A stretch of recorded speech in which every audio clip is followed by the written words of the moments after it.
treetop of my tree. It broke off last December and fell on the neighbor's porch.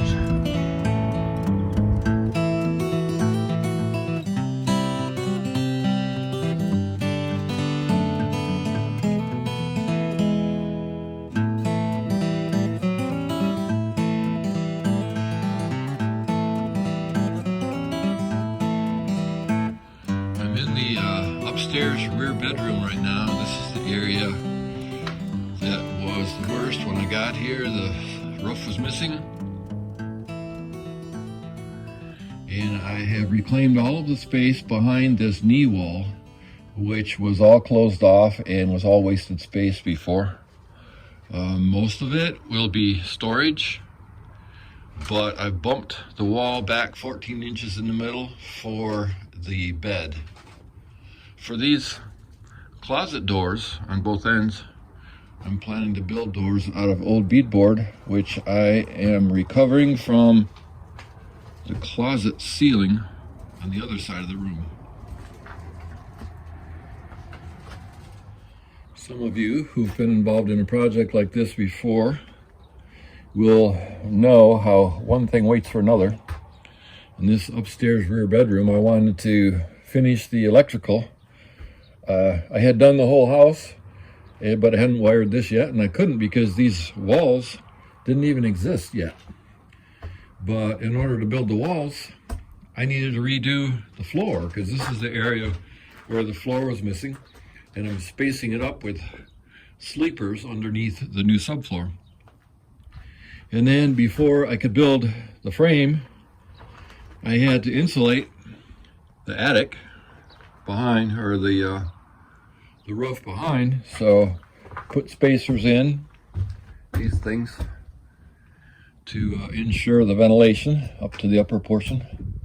Then put the insulation in, then the drywall, so that I could finally get to finish the electrical.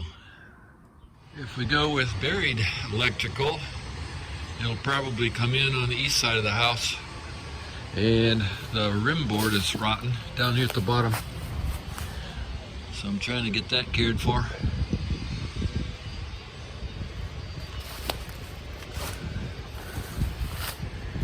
And I'm hoping to have a standby generator right over here.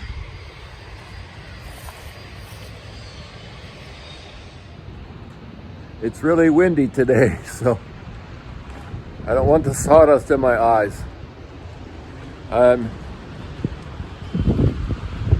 cutting out the square in the siding for the backboard for the new electric meter. Whew.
Been installing more fire block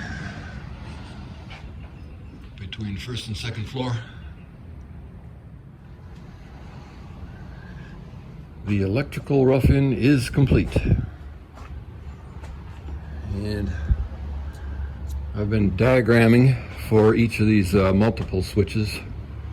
I have spent quite a few days just tying up loose ends on this wiring, getting the fire block in between the floors.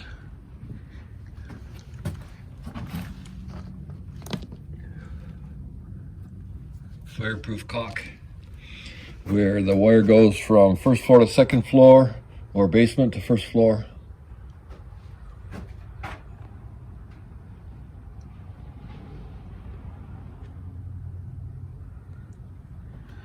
And at the outside walls,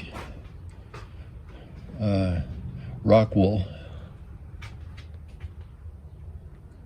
Some of the grandkids were in here a few days ago. They had not seen my new stairway yet. I wanted to show them some things. What do you suppose was the first thing that they started doing?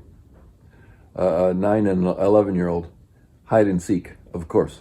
And I joined them because this house will be great for hide and seek. Lots of alcoves and hidden spots to hide. Fun.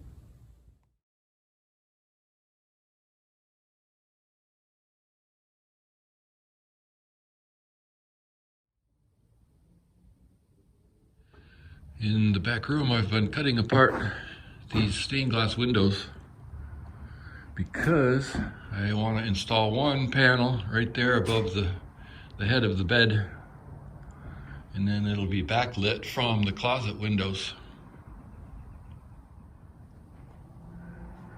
A little bit like this. Picture this at the head of the bed, right down here.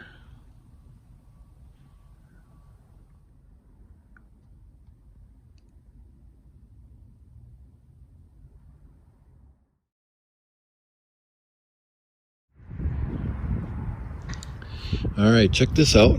The electrician has been here, and the meter base has been approved. This is called the electrical service inspection. There are two more, the rough electrical inspection, and we're ready for that.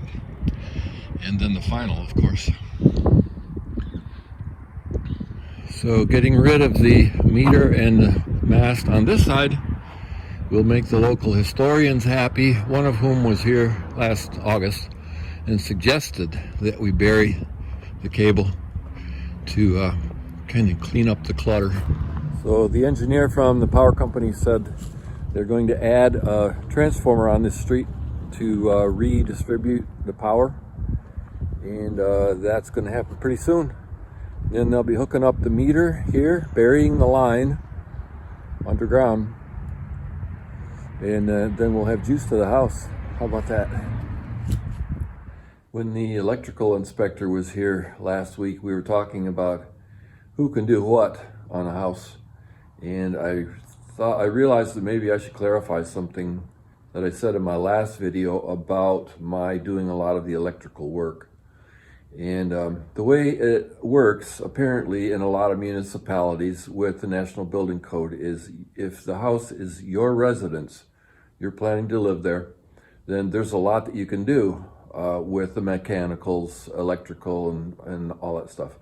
If, on the other hand, you're flipping the house or you're fixing it up to rent, you can't do any of the stuff that is for the licensed electrician, HVAC, plumbing, and all that. So I thought I should maybe follow up and clarify that a little bit. That's the way I understand it now, so there you go. Of course, if things change, I might have to follow up my follow-up next time with another clarification.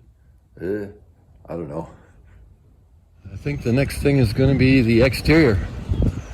And I think the first next thing is these last 2 or 3 windows upstairs that need to be built. I have the sashes, but I need to build the frames. And then I haven't decided if I'm starting at the back of the house and working to the front, or if I'm going to start at the front of the house and work to the back. That would be the easiest because it's all new siding. The old part is going to take a bunch of scraping, priming, painting. Thank you for all of your encouragement, subscribers. You're also good to me. I have a feeling that some of you are afraid that I'm gonna just get tired of it and walk away someday.